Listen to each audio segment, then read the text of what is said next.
But it also might account for, or be a part of his entire sensibility. His preference for Europe over the United States, his preference for this dense, history-laden, art-filled place, other than what he saw America as at that time. You know, he wrote The American Scene when he came back in 1905, and we talked a little bit about that, about his take on America when he came back, and also why he left and what he was getting at.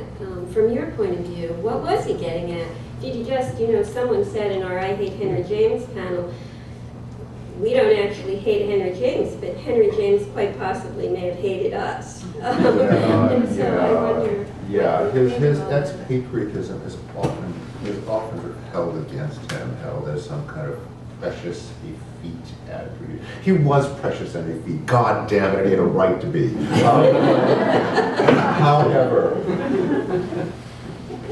I think it's also important to remember that the America James left, the New York that James left in the late 1800s was okay, socially, it was a little like Boca Raton. I mean, no disrespect to Boca, to anyone who may live or summer there, but it was vulgar. Everything was new. Almost everybody was sort of tastelessly dressed in a way to make it clear just exactly how much money this bracelet cost. Washington Square was actually the sort of northern boundary. There were some country houses after that, and then you were into farms. And you know, America wasn't about the kind of culture that Europe had been steadily embracing and incubating for millennia. America was about this huge, endless possibility and this vast, largely unexplored continent, and the farmers and the lakes and the mountains and the forests. James was sort of famously visited by Emerson, our own boy wonder, Ralph Waldo Emerson, who he took to the Louvre.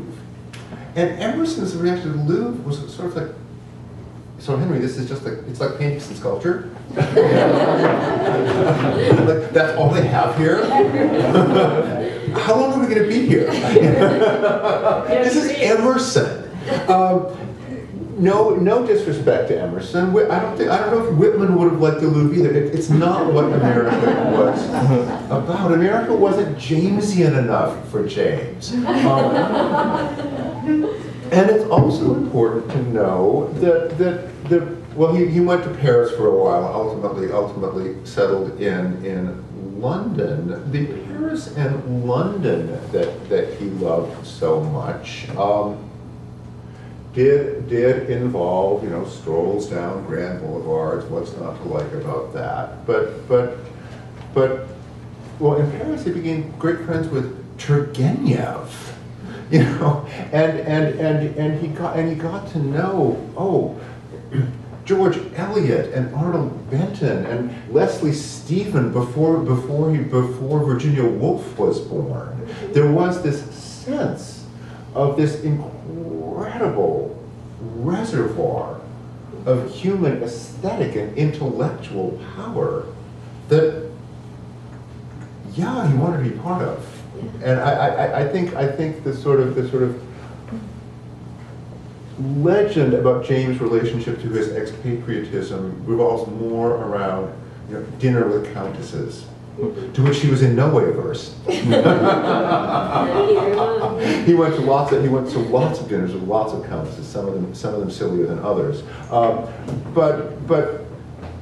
But his main concern was, in fact, in being in the place in the world where the human mind and the human sense of what what might be done with paint and ink and paper was at its very global apotheosis. That this was kind of the most, this was as exciting and stimulating and like high culture in the best sense as it got.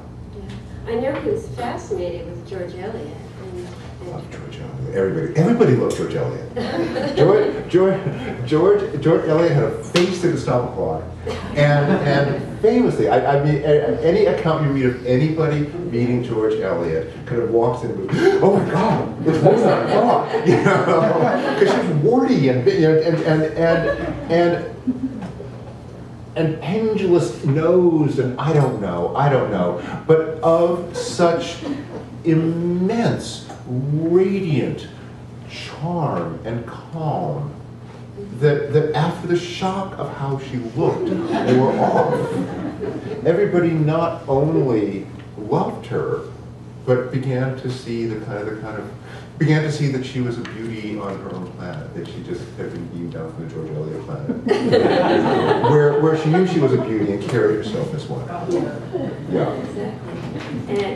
And he was a great admirer of her books. Yes. Waited for each one in the lady. No, he was a huge fan. And yet they're so unalike.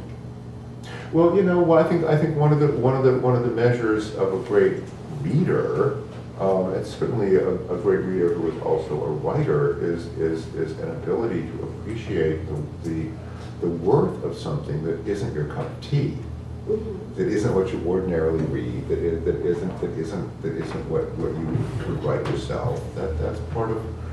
I mean, that's certainly the reader that I have in mind. Certainly the reader I try to be is somebody who doesn't just read one kind of book. That may be a good segue for us, because I think that's actually the kind of reader the Big Read and the National Endowment of the Arts are looking for people who are open enough to pick up the books that they might not ordinarily read and immerse themselves in them over a month, as so many people have done, immersing themselves in Washington Square for this month and going to all of the events and seeing the films and letting James in.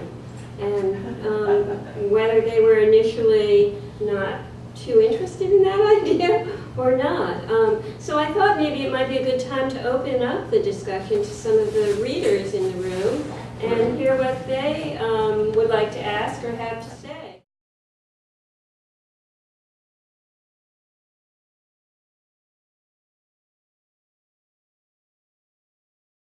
I can answer both those questions. The offer of support from Edith Wharton came much later. He actually went to Paris on his parents' money and was constantly being chided for overspending, which didn't in any way keep him from overspending.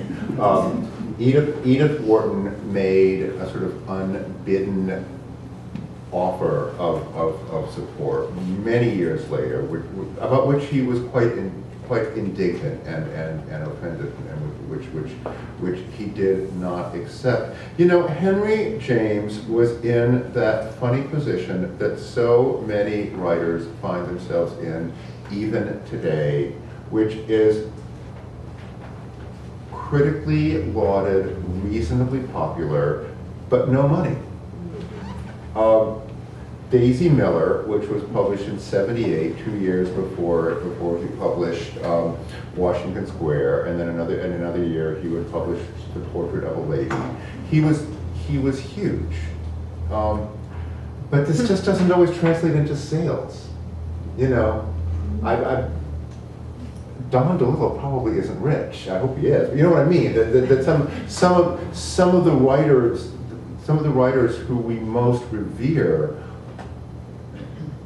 you know, have full-time teaching jobs or do whatever they have to do, just because book sales even that long ago